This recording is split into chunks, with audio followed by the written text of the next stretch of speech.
రక్షకుడైన యేసుక్రీస్తు నామములో నా హృదయపూర్వకమైన శుభాభివందనాలు మీకు తెలియజేస్తున్నాను.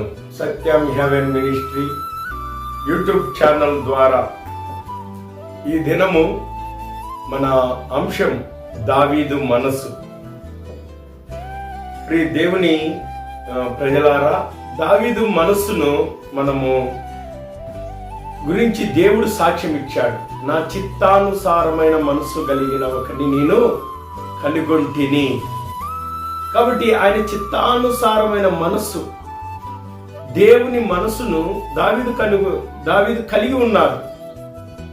ఏంది ఆ మనస్సును మనం చూచినట్లయితే, ఇశ్రాయేలీయులకు 12 గోత్రాలకు మొదటి రాజు సౌలు రాజు. ఈ సౌలు రాజు దావీదును చంపాలని వెంటబడ్డాడు. దావీదు అరణ్యంలోకి వెళ్ళాడు. అదుల్లా గృహంలోకి వెళ్తే అక్కడికి వెళ్ళాడు. ఎన్గేది వనంలోనికి వెళ్తే అక్కడికి వెళ్ళాడు. కొయిలా ప్రజల దగ్గరికి వెళ్తే అక్కడికి వెళ్ళాడు. దావీదున్న ప్రతి ప్రాంతానికి వెళుతూ వచ్చినాడు. అయితే దేవుని ప్రజలారా, దావీదు ఫలానా గృహలో ఫలానా కొండ దగ్గర ఉన్నాడని సౌలు రాజు తెలుసుకొని వెళ్ళాడు. ఆ ప్రాంతం అంతా తిరిగి ఆ గృహ దగ్గరికి వచ్చి అక్కడ నిద్రపోయినాడు. సౌలు రాజు ఆయనతో పాటు సైన్యం అంతా నిద్రపోయినారు. ఆ గృహలో ఎవరున్నారంటే దావీదున్నాడు. ఇంకా రాత్రి దావీదు లోపల నుండి బయటకు వచ్చాడు.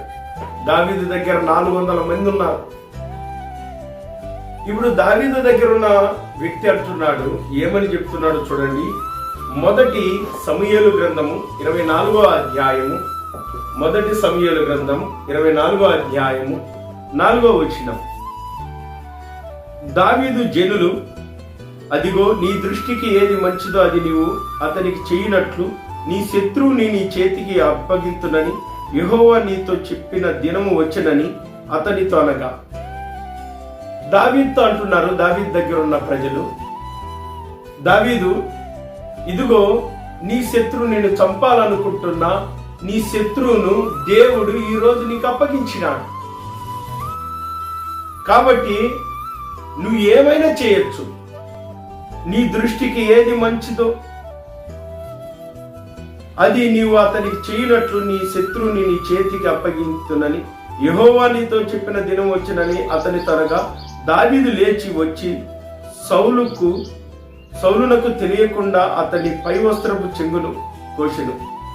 సౌలు పై వస్త్రమును తాను కోసెనని దావీదు మనసు నొచ్చుకొని, ఇతడు యెహోవా చేత అభిషేకము నొందినవాడు గనుక యెహోవా చేత అభిషిక్తుడైన నా ప్రభునకు నేను ఈ కార్యము చెయ్యను, యెహోవాను బట్టి అతన్ని నేను చంపను అని తన జనులతో చెప్పాను. దేవుని ప్రజల, దేవుని మనస్సు, దేవుడు అభిషేకించిన వ్యక్తిని అతను నాకు శత్రువు అయినా కూడా నేను అతన్ని ముట్టను, అతన్ని చంపను. అతను నాకు దొరికినాడు, నన్ను చంపాలని నాకు నిద్ర లేకుండా చేసినాడు, బాధ కలిగించినాడు, వేదన కలిగించాడు. అయినా కూడా నేను సౌలును చంపను. దేవుని ప్రజలారా, దేవుని మనసు. శత్రువు దొరికితే మనం ఏం చేస్తామా? శత్రువును ఎప్పుడు దొరుకుతాడా అని కాచుకునే వాళ్ళు ఉన్నారు. అయితే శత్రువుని ప్రేమించమన్నాడు యేసుక్రీస్తు. ఆకలి కొంటే నీ శత్రువుకి ఆహారం పెట్టమన్నాడు. ఎంత మంచి ప్రేమ! దావీదు అలా ఆహారం పెట్టాడు. సిగ్లాక్ అనే ప్రాంతానికి అమ్మోనీయులు వచ్చి వారిని పట్టుకొని ఈ దావీదు దగ్గర ఉన్న 400 మంది వారి యొక్క భార్యలను, దావీదు భార్యను, పిల్లలను, ఆస్తిని అంతా పట్టుకొని పోయి వాడి గురారాలను వాటిని కాల్చివేసేసినారు, బూడిద చేసినారు. ఎప్పుడైతే దావీదుతో పాటు ఉన్న 400 మంది వచ్చి చూస్తే వాళ్ళు ఎవరు లేరు, భార్యలు లేరు, పిల్లలు లేరు, వాళ్ళ ఆస్తి లేదు, అంత బూడిదైపోయింది. ఎంత బాధ, ఎంత వేదనలో, ఎంత రౌద్రం కలిగి ఉంటారు చూడండి. దేవుని దగ్గర విచారణ చేసినాడు. దేవుడు పలానా మార్గం నిలబడ్డాడు, వెళుతూ ఉన్నాడు. ఆ మార్గంలో వెళ్తా ఉంటే ఒకడు పడిపోయి ఉన్నాడు అక్కడ. ఎన్ని రోజుల నుంచి అని అడిగితే 3 రోజుల నుంచి. అతను ఏమంటే ఐగుప్తి వాడు. విచారణ చేసినాడు.